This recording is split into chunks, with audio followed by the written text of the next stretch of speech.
Hello दोस्तों, AP classes में आपका स्वागत है। तो चलिए आज मोटिवेशनल बात हम लोग करते हैं। न संघर्ष न तकलीफ तो खाक मजा है जीने में, न संघर्ष न तकलीफ तो खाक मजा है जीने में। बड़े बड़े तूफान थम जाते हैं जब आग लगी हो सीने में। समुद्र के लहरों से डर के नौका पार नहीं होती, समुद्र के डर से नौका पार नहीं होती। और कोशिश करने वालों की कभी हार नहीं होती। आइए इसी संघर्ष के बारे में अब हम एक खास दोस्तों से आप लोग को इंट्रोड्यूस कराते हैं, जो उनको मुखार बिंदु से आप लोग सक्सेस के सफलता के बारे में आप लोग जानेंगे कि सक्सेस क्या होता है। तो चलिए, जो मेरे दोस्त हैं खास आप लोग से हम इंट्रोड्यूस करा रहे हैं। सबसे पहले हम उन दोस्त से मिलाएंगे जो अभी प्रेजेंट में 2213 में दरोगा चयनित हुए हैं। तो चलिए दीपक जी को हम इंट्रोड्यूस कराते हैं। आइए दीपक जी, आप सक्सेस के बारे में कुछ बताइए। आप इस सब सफल में कैसे मतलब आगे की ओर कदम बढ़ाए हैं। आइए। हाँ चलिए, हम दीपक जी जो अभी 2213 में दुर्गा चयनित हुए हैं, तो इनके हम सफलता के इनके मुखार बिंदु से हम लोग जानेंगे। चलिए कुछ बताइए। सबसे पहले जय हिंद ऑल दोस्तों। और मैं छोटा सा मंच पे आया हूँ और इन्हीं के डेरा पर अभी तो कल पटना में मुख्यमंत्री द्वारा हम लोग को नियुक्ति पत्र दिया जाएगा, इसलिए मैं प्रशांत जी के डेरा पर अभी आया हूँ। तो सोचे हैं कि इनसे कुछ बातचीत हो जाए। और हम लोग साथ में पढ़े हैं और तो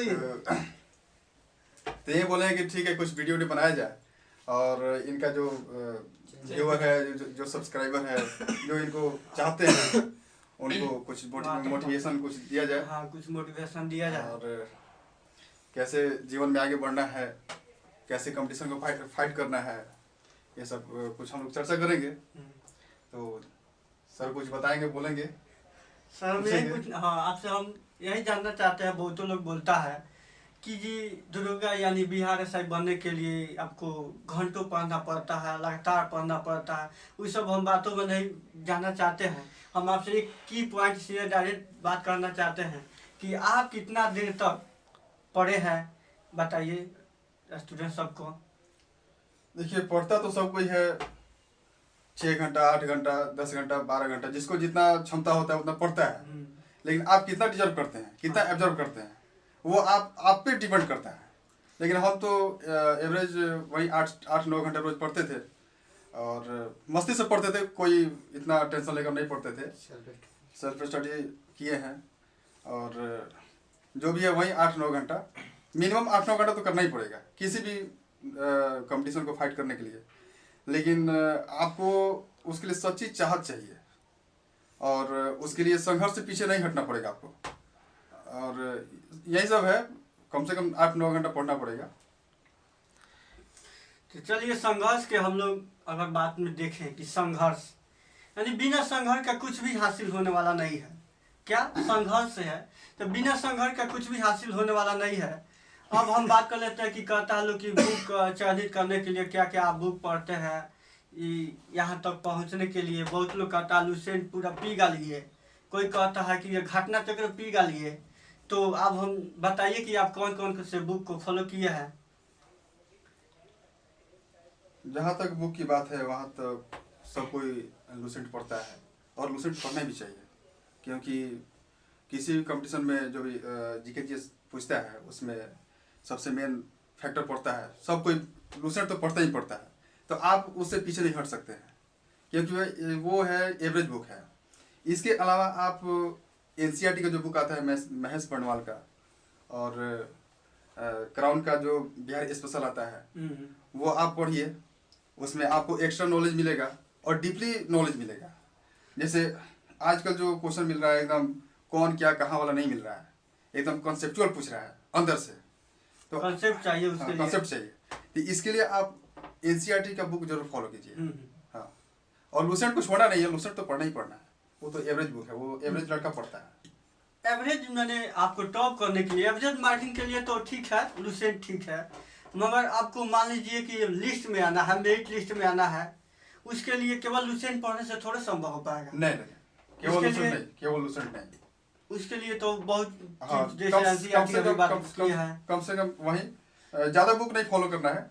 महेश बंडवाल का जो बुक आता है वन लाइनर, उसको देखना है। लूसेंट वन लाइनर और ऑब्जेक्टिव वाला आता है, उसको फॉलो करना है। और SPT में जो करंट अफेयर्स आता है, कम से कम 3-4 बुक तो आपको पढ़ना ही पढ़ना पड़ेगा इतना करने के लिए।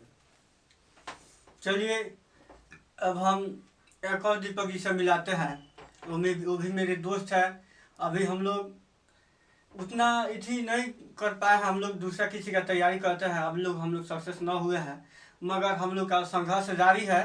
एक दिन हम फिर आप सभी दोस्तों को एक साथ मिलाएंगे और इंट्रोड्यूस कराएंगे। हम पिछले वीडियो में भी आप लोगों से बोले थे कि मेरे दोस्त जो है जो बिहार SI में 2213 में हो चुके हैं, और बोल रहे थे, आप लोग कमेंट कर रहे थे बार बार कि सर उसे एक बार इंट्रोड्यूस कराइए यानी दिखाइए। तो यही दीपक जी है, हमारे दोस्त है। हम लोग रनिंग करने के लिए भी जाते थे और साथ में क्लास भी करते थे। हम लोग एक साथ सब हम लोग का प्रक्रिया था। तो आज हमारे रूम पर ही पहुँचे हैं। तो कल इनका नियुक्ति पत्र मिलने वाला है और उसके बाद से पटना गांधी मैदान में। हाँ, कहाँ? पटना गांधी मैदान में मुख्यमंत्री द्वारा नियुक्ति पत्र उनका मिलने वाला है। तो चलिए आइए दीपक जी, कुछ बताइए दोस्तों को अपने ठीक है मुखार बिंदु से। ठीक है। हेलो फ्रेंड्स, नमस्कार ऑल ऑफ यू। एंड आज मैं बहुत ही गौरव महसूस कर रहा हूं कि इस प्लेटफॉर्म पर आया हूं और मैं अपने एक खास में दोस्तों के साथ, और ये मेरे प्रशांत भाई हैं, ये भी मेरे बहुत ही खास दोस्त हैं। ये मेरे मित्र साहब हैं। इनका भी नाम दीपक है, मेरा भी नाम दीपक है, लेकिन इनका भी आज सिलेक्शन हो चुका है। आइए मित्र साहब, इधर भी आप भी आइए यहाँ पर। देखिए इस मंच पर हम लोग खड़ा हुए हैं। आप लोगों को बहुत तो खुशी है, ये है हम लोग कुछ यहाँ पर शेयर करना चाहते हैं कि ये मेरे प्रशांत भाई बोले जी कि आप लोग आइए यहाँ पर और कुछ शेयर कीजिए सब इंस्पेक्टर के बारे में जो भी है। तो ये मेरे सब इंस्पेक्टर हो चुके हैं, इनके बारे में कुछ कहना नहीं है, ये सब कुछ बताए आपके, ये सब इनके बारे में। अगर सिलेबस जानना चाहते हैं तो सिलेबस आपको दे दिया जाएगा प्रशांत भाई के द्वारा। लेकिन ये सब अब रह गया बात की हमारी सफलता की। तो मैंने भी बहुत संघर्ष किया है लाइफ में, तो किया 3 बार एयरफोर्स का एग्जाम क्रैक किया, लेकिन अंततः मुझे सफलता ना मिल पाई क्योंकि मेरा ज्वाइनिंग केवल कैंसिल हो गया। ये अग्निवीर जब आया तो उसमें मेरा ज्वाइनिंग कैंसिल हो गया। 3 बार मैंने क्रैक किया। एक बार तो मैंने ग्रुप डिस्कशन में मतलब ये हो गया, रिजेक्ट हो गया। उसके बाद एक बार मेरिट में कैंसिल हो गया। अब तीसरा बार अंततः मेरा पूर्ण रूप से मेडिकल टेडिकल सब कुछ फाइनल हो चुके के बाद भी लेकिन मेरा सिलेक्शन ना हो पाया क्योंकि अग्निवीर जब आया तो उसमें क्या हुआ आप लोग भी जानते हैं। तीनों सेनाओं का मतलब जो ये था, जो भी वैकेंसी था, जो भी ये था, उसको कैंसिल कर दिया गया, रद्द कर दिया गया। तो वही था। तो देखिए आज सफलता की बात की जाए तो सफलता ये अपने ऊपर निर्भर करती है कि हम कितना जल्द सफलता लेना चाहते हैं। लेकिन आज भी हम लोग अपना मंजिल अब एयरफोर्स से हटाकर कुछ दूसरे क्षेत्र में लगाए हैं। वो मंजिल आपको देखने को मिलेगी जब सफलता मिल जाएगी, तब आपको फिर हम लोग इस मंच पर खड़ा होकर आपको बताएंगे कि क्या मिलने वाला है, क्या फिर आएंगे लोग, दोस्त हैं लोग हम लोग। तो ये चीज बहुत चीज है। तो ये चीज है कि आप लोग, ये मेरे प्रशांत भाई है, बहुत ये भी इंटेलेक्चुअल बॉय हैं, ये भी बहुत इंटेलिजेंट हैं। इनका भी क्लास जो है ये बहुत ही आप लोग के लिए गौरवपूर्ण रहने वाला है क्योंकि नॉलेज का इनके पास भी भंडार है। ये भी अपने सफलता के लिए अपने भी संघर्ष कर रहे हैं क्योंकि देखिए आप सब जानते हैं, हम लोग जानते हैं कि यहाँ पर संघर्ष, हम जॉब के लिए बहुत कुछ संघर्ष करना पड़ता है। एक क्षेत्र में मतलब आप क्वालिफाई करते हैं तो दूसरे क्षेत्र में आपको क्या करना होता है कि आपको मतलब दूसरे क्षेत्र में तब तक रिजेक्ट हो जाते हैं। तो जॉब लेने के लिए सब कुछ आपके पास होना चाहिए, तो अब जाकर आपको जॉब मिलता है। ठीक है, इसके अलावा बात किया जाए हर एक जॉब का, आप लोग अगर ठीक है फ्रेंड्स, अगर नीचे बैकग्राउंड से हैं जो अभी मतलब 10th का है, 9th का है, 11th का है, तो उनके लिए तो बहुत बड़ी